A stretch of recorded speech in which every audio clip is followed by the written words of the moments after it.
ऊष्मागतिकी हमने स्टार्ट किया है।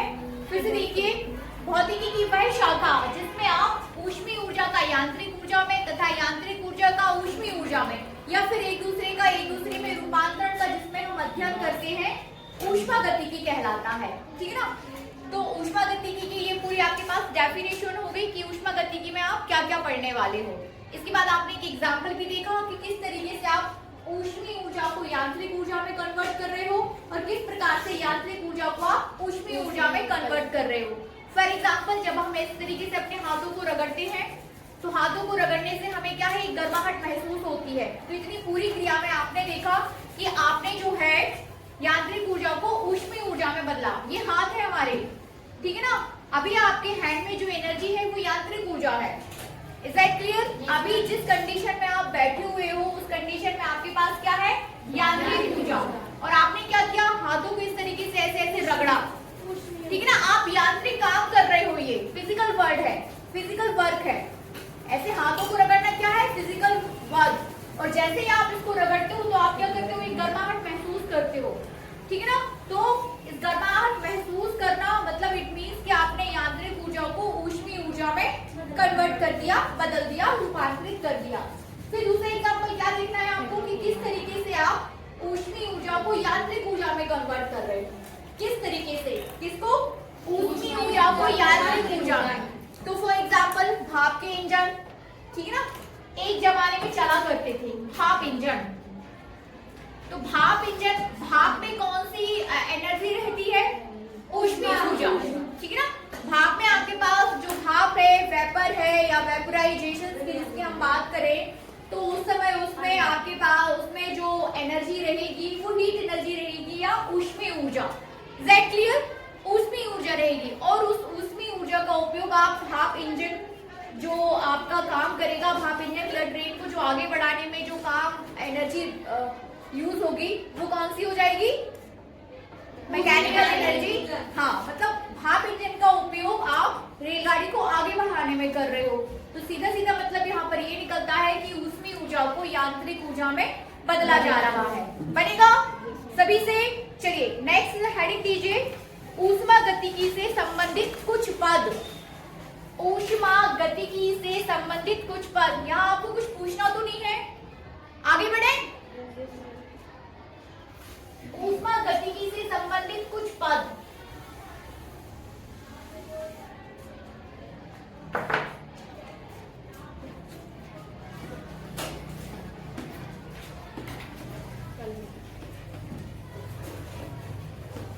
कुछ पद, कुछ टर्म्स हम यहाँ पे देखने वाले, कुछ टर्म्स, ठीक है ना, जो इस पूरी फिजिक्स में ऊष्मागतिकी में आप कुछ वर्ड्स यूज करोगे, कुछ टर्म्स आपके बीच बीच में आएंगे, ठीक है ना। उन टर्म्स को पहले हम सीख लेंगे, उसके बाद फिर उनका उपयोग करना सीखेंगे, ठीक है ना। तो सबसे पहला टर्म है आपके पास, देखिए, ऊष्मागतिक चर। ऊष्मागतिक चर, थर्मोडायनामिक वेरिएबल, सबसे पहला टर्म।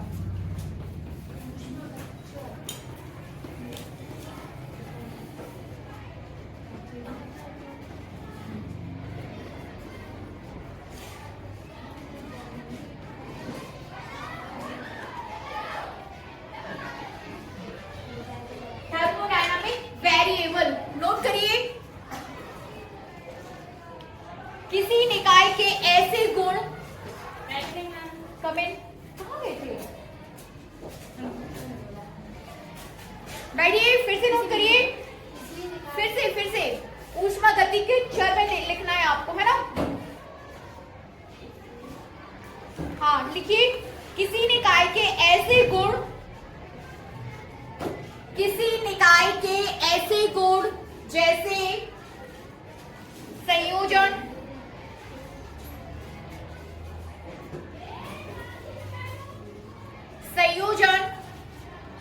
आयतन, दाब,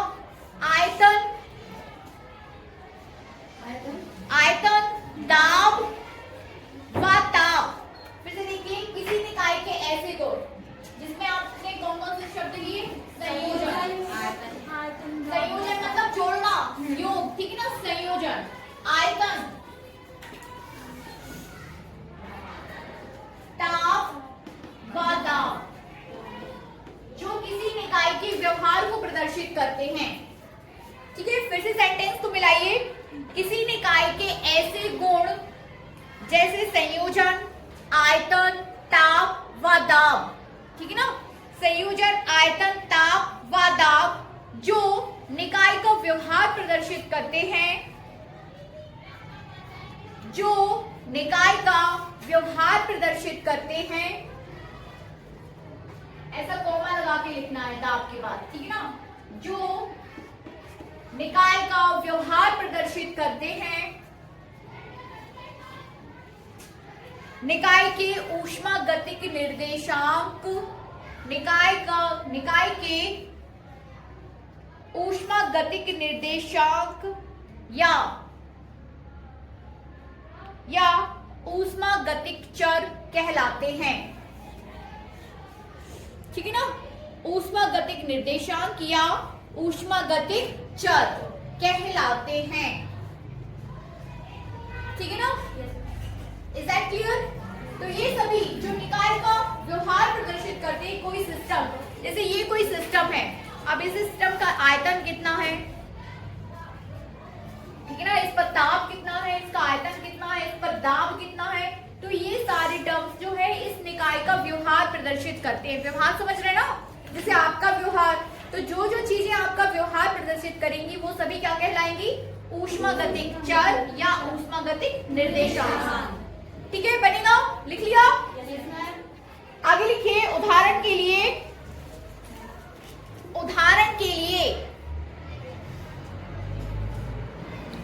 गैस के ताप, गैस के लिए दाब, गैस के लिए दाब, गैस के लिए दाब, ताप व आयतन, गैस के लिए दाब, ताप व आयतन। यदि आप गैस की बात करोगे तो क्या क्या टर्म्स आएंगे आपके पास, दाब, ताप व आयतन। ठीक है ना, कॉमा लगाइए और लिखिए, द्रव के लिए घनत्व, ठीक ना, द्रव के लिए घनत्व, ताप, पृष्ठ तनाव आदि, द्रव के लिए ताप, घनत्व, ताप, पृष्ठ तनाव आदि, ठीक है ना, व ठोस के लिए, ठोस के लिए कौन बताएगा, ठोस के लिए किन गुणों के कारण उनका व्यवहार हम प्रदर्शित करते हैं, ठोस, हाँ बताइए ना, वेरी गुड, क्षेत्रफल, ठीक है, आयतन भी हो जाएगा, अब उसी में आ जाएगा ना आपका,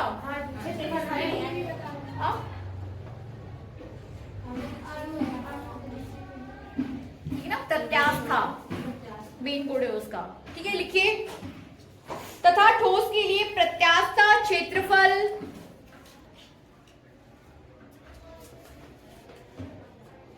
ठोस के लिए हो जाएगा प्रत्यास्था क्षेत्रफल, आयतन, ठीक है ना, ताप, ये सभी जो है ठोस का व्यवहार प्रदर्शित करेंगे, ये सारे टर्म्स। ठीक है ना, तो इन सभी को आप क्या बोलोगे, ऊष्मागतिक चर या ऊष्मागतिक निर्देशांक या थर्मोडायनामिक वेरिएबल बनेगा। यस मैम, चलिए वेरी गुड। नेक्स्ट इसी में लिखिए थोड़ा सा, ऊष्मागतिक चर दो प्रकार के होते हैं, लिखिए, ये साफ कर दूं। ऊष्मागतिक चर दो प्रकार के होते हैं,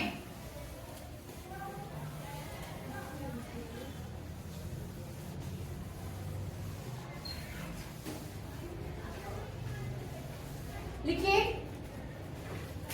पहला हो जाएगा विस्तीर्ण चर, विस्तीर्ण, एक्सटेंसिव, विस्तीर्ण चर,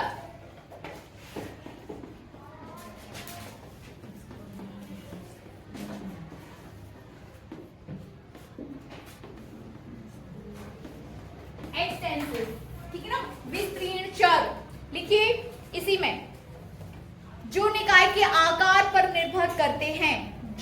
निकाय के आकार पर निर्भर करते हैं।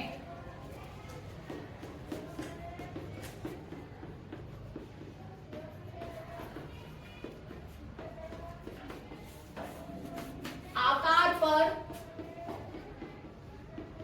निर्भर करते हैं। जैसे आकार पर क्या निर्भर करेगा? द्रव्यमान निर्भर करेगा ना। जैसे द्रव्यमान, ठीक है ना, हाँ, जैसे द्रव्यमान आदि, ठीक है ना। दूसरा लिखिए, इसमें क्या डाला आपने? जो निकाय के आकार पर निर्भर करें, ठीक है ना, आकार पर। दूसरा है गहन, इंटेंसिव, गहन चर।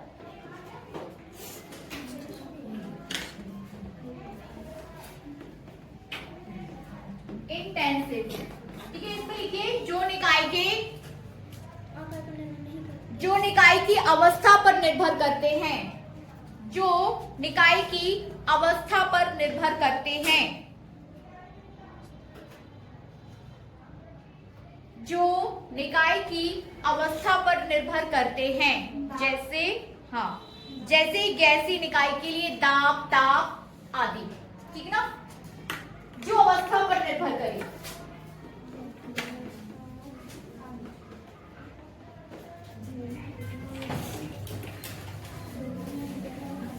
ठीक ना। तो एक आपने देखा विस्तीर्ण चर, दूसरा आपने देखा गहन चर, एक्सटेंसिव, इंटेंसिव। ये वाले चर जो है आकार, आकृति पर निर्भर करते हैं। मतलब देखिए, इसका द्रव्यमान कुछ और होगा, इसका द्रव्यमान कुछ और होगा, तो द्रव्यमान वर्ड किस पे निर्भर कर रहा है? उसके आकार पर। कि बड़ा है तो ज्यादा आयतन, है ना। तो इस प्रकार के चर कैसे हो जाएंगे? विस्तीर्ण चर या एक्सटेंसिव। एक होता है जो अवस्था पर निर्भर करे, ठीक है ना, अवस्था पर निर्भर करे। अवस्था इट मींस यहाँ पर टेम्परेचर कुछ और होगा, ठीक है ना, यहाँ टेम्परेचर कुछ और होगा, बाहर टेम्परेचर कुछ और होगा, है ना, यहाँ पर गैस का दाब कुछ और होगा, बाहर गैस का दाब कुछ और होगा। तो ये किस पे डिपेंड कर रहा है? अवस्था पर, परिस्थिति पर। बनेगा? चलिए नेक्स्ट हेडिंग लीजिए, ऊष्मागतिक निकाय, ठीक है ना। अभी पहले आपने क्या देखा? चर। अब आपको देखना है ऊष्मागतिक निकाय।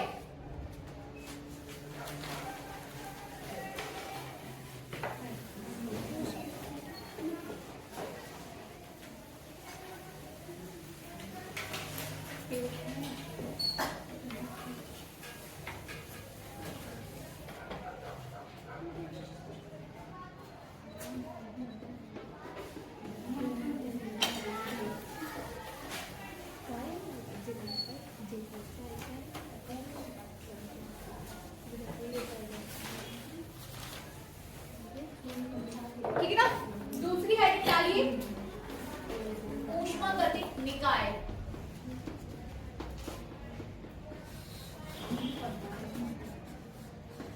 Thermodynamic system.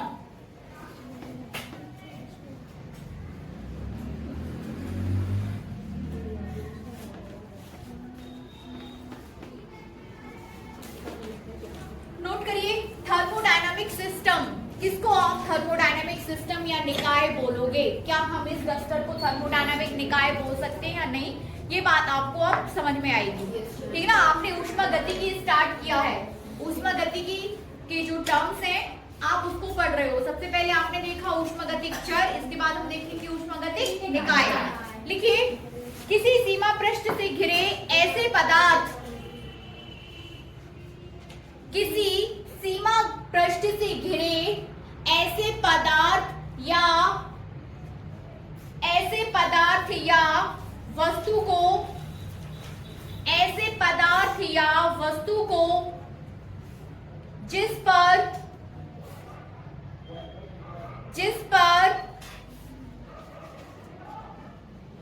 ऊष्मा का प्रभाव पड़ता है, जिस पर ऊष्मा का प्रभाव पड़ता है, ऊष्मागतिक निकाय कहते हैं। ऊष्मागतिक निकाय कहते हैं। बनेगा?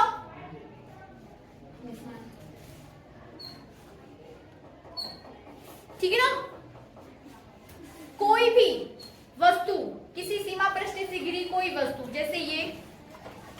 यदि इस पर ऊष्मा का प्रभाव पड़ रहा है, ऊष्मा देने से, ठीक है ना, ऊष्मा देने से इसके आकार या आकृति में परिवर्तन हो जाए, ऊष्मा देने से इसका टेम्परेचर चेंज हो जाए, ऊष्मा देने से इसमें किसी ना किसी प्रकार का कोई फर्क पड़े, तो आप इस निकाय को क्या बोल सकते हो? थर्मोडायनामिक सिस्टम निकाय, ठीक ना। जैसे आपकी खुद की बॉडी एक थर्मोडायनामिक निकाय है, बात समझ में आ रही? हमारी अपनी बॉडी भी क्या है? थर्मोडायनामिक सिस्टम या फिर ऊष्मागतिक निकाय है। निकाय से मतलब यहाँ पर किसी एक वस्तु से है। निकाय जैसे वर्ड से आप कंफ्यूज मत होइए कि ये क्या वर्ड हो गया, सिस्टम, सिस्टम ये क्या, तो सिस्टम से मतलब किसी वस्तु से है, ठीक ना। और दो वस्तुएं मिलकर भी एक निकाय बना सकती हैं, उसे समुदाय बोलेंगे, ठीक है ना। जैसे दो वस्तुएं मिलकर भी क्या बना सकती हैं? निकाय। और जब दो वस्तुएं मिलकर कोई निकाय बना रही तो वो क्या हो जाएगा? एक समुदाय। Is that clear? बनना है ना सभी से? ठीक है, आगे लिखिए। सीमा पृष्ठ दो प्रकार के होते हैं। सीमा पृष्ठ दो प्रकार के होते हैं। पृष्ठ मतलब ये वाला, इसका ऊपरी वाला हिस्सा पृष्ठ है ना। तो सीमा पृष्ठ दो प्रकार के होते हैं।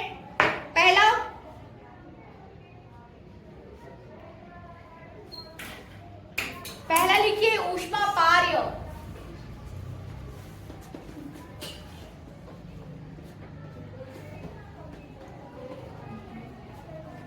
डायथर्मिक,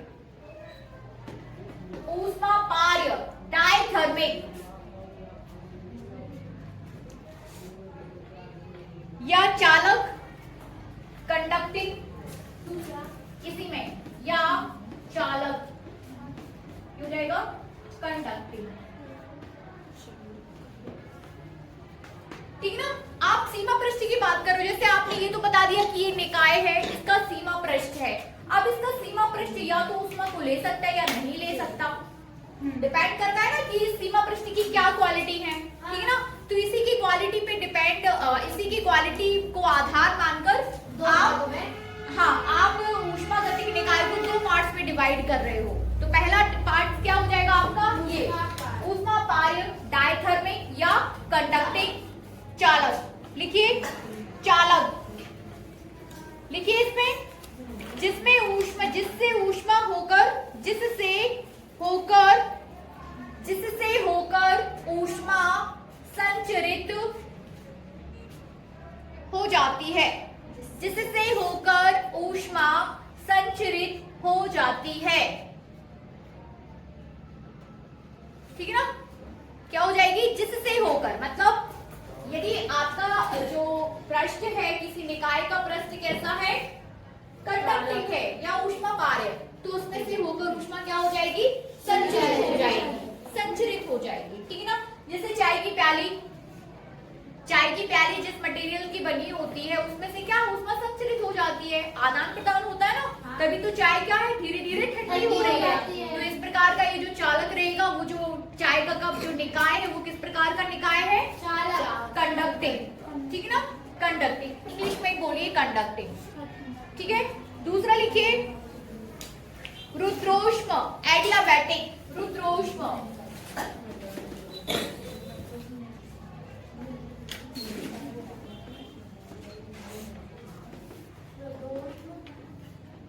एडियाबैटिक, ठीक है ना, एडियाबैटिक, एडियाबैटिक, एडियाबैटिक, एडियाबैटिक, ऐसा कुछ भी बोल सकते हैं, थोड़ा सा उसको एडियाबैटिक लिखिए। जिसमें से ऊष्मा का प्रवाह नहीं हो सकता है।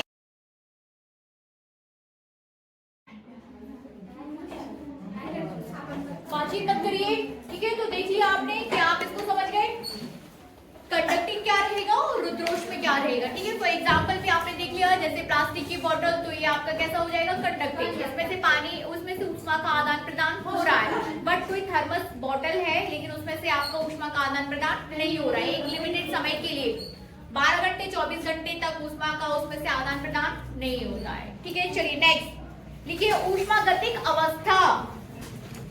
थर्ड पॉइंट लीजिए इसका, ऊष्मागतिक अवस्था। पॉइंट नहीं हो पाता है,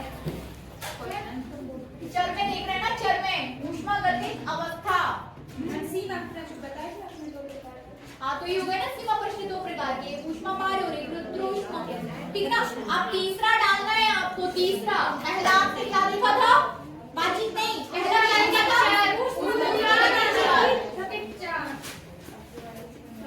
पहले देखा था आपने ऊष्मा गतिक बताए।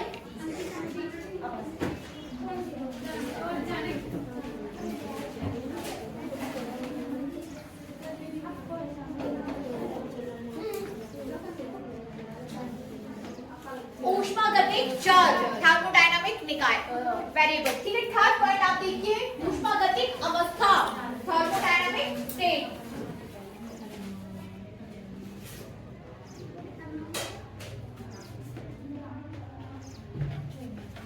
थर्मोडायनामिक स्टेट नोट करिए। किसी निकाय के ऊष्मागतिक चर, किसी निकाय के ऊष्मागतिक चर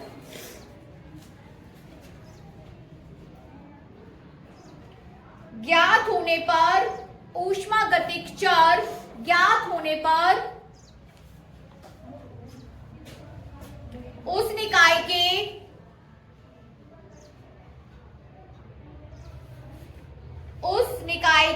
ऊष्मागतिक चरों का एक सेट, ऊष्मागतिक चरों का एक सेट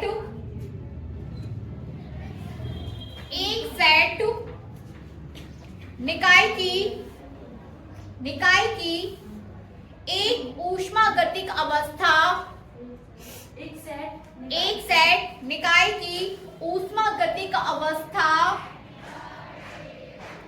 प्रदर्शित करता है। ठीक है ना। आगे लिखिए, ऊष्मागतिक चरों का मान बदलने से, ऊष्मागतिक चरों का मान बदलने से निकाय की ऊष्मागतिक अवस्था बदल जाती है।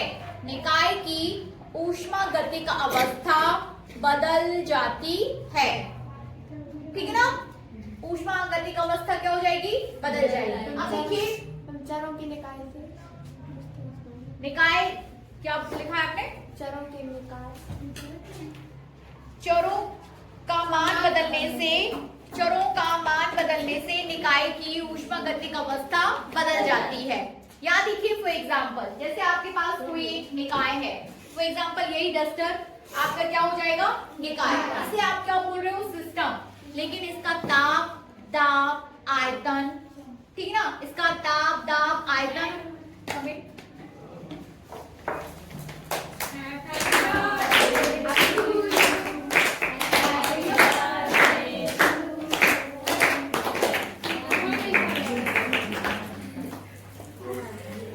ठीक है, हटाओ। चलिए बातचीत मत करिए, हो गया।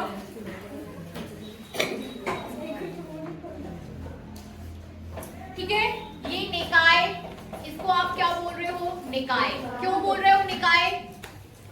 क्योंकि इसमें ऊष्मा का, वाह भाई वाह, थर्मोडायनामिक निकाय की बात कर रहे हैं हम। इसमें ऊष्मा का आदान-प्रदान हो सकता है। Very good. ऊष्मा देने से इसमें परिवर्तन हो सकता है। ठीक है ना। ऊष्मा देने से इसमें क्या हो सकता है? परिवर्तन हो सकता है। इसलिए हम इसे निकाय बोल रहे हैं। पहला पॉइंट। दूसरा पॉइंट यहाँ पर ये हो रहा है कि अब कौन कौन सी चीजें जो है इसके गुण प्रदर्शित करेंगे। तो इसका ताप, इसका दाब, इसका आयतन, ठीक है ना, और इसका क्षेत्रफल, बाकी दूसरी चीजें भी इसका व्यवहार प्रदर्शित करेंगे। ठीक है ना। तो ताप, दाब, आयतन, ठीक है ना, ताप, दाब, आयतन क्या हो गए? इसके ऊष्मागतिक चर। ठीक है ना। क्या हो गए? ऊष्मागतिक चर। आपने निकाय की बात की कि इसे हम निकाय बोल रहे हैं। ठीक है ना। क्यों? क्योंकि इसमें से ऊष्मा का आदान प्रदान हो सकता है, क्योंकि ऊष्मा देने से इसमें परिवर्तन होता है, इसलिए हम इसे ऊष्मागतिक निकाय बोलेंगे। ऊष्मा पर डिपेंड है। ठीक है ना, इसीलिए हम इसे क्या बोलेंगे? ऊष्मागतिक निकाय। ठीक है ना। अब ताप, दाब, आयतन, ये जो चीजें हैं इसका व्यवहार प्रदर्शित कर रहे हैं। ठीक है ना। क्या प्रदर्शित कर रहे हैं? व्यवहार। इसलिए ताप, दाब, आयतन क्या हो जाएंगे? ऊष्मागतिक चर।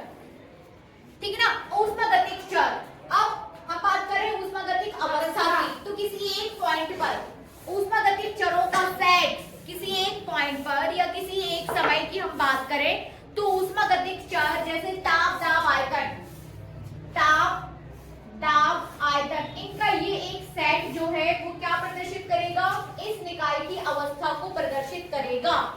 ऊष्मागतिक चर के परिवर्तन होने से, इनमें परिवर्तन होने से निकाय की अवस्था परिवर्तित हो जाती है। तो ये जो सेट है, सेट, ठीक है ना, ये ग्रुपिंग कर देना, तो वो क्या कहलाएगा, ऊष्मागतिक अवस्था बनेगा। क्या कहलाएगा, ऊष्मागतिक अवस्था बनेगा। चलिए ठीक है, तो नेक्स्ट लिखिए, अब हो गया। तो इतनी सारी नहीं, एक और रह गया है, अवस्था समीकरण। वो चौथा पॉइंट, हाँ, अवस्था समीकरण।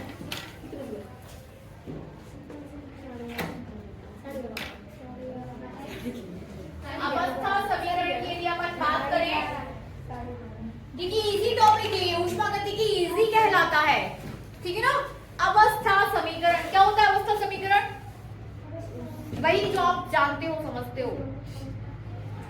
अवस्था समीकरण,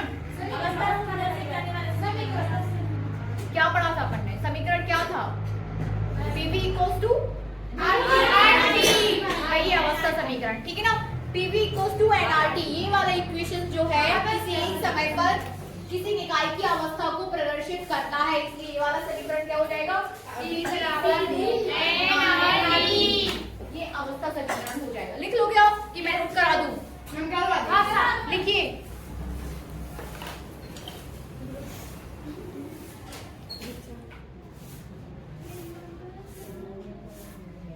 किसी ऊष्मागतिक निकाय के, किसी ऊष्मागतिक निकाय के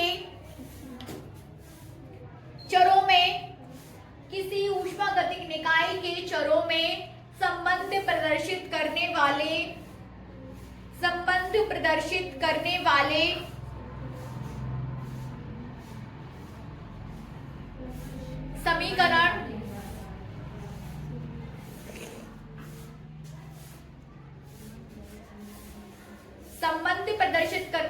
समीकरण को उस निकाय का अवस्था समीकरण कहते हैं, अवस्था समीकरण कहते हैं, ठीक है ना। आगे लिखिए, उदाहरण के लिए 1 मोल आदर्श गैस के लिए, 1 मोल आदर्श गैस के लिए अवस्था समीकरण निम्न है। अवस्था समीकरण निम्न है, ठीक है ना। ये है PV इक्वल्स टू NRT, जहां पर PV NRT ये सब लिख लो आप कि P क्या है, V क्या है, N क्या है, R क्या है और T क्या है, बनेगा, ठीक है ना। तो ये कुछ टर्म्स आज हमने सीखे ऊष्मागतिकी के लिए, ठीक है। चलिए नेक्स्ट,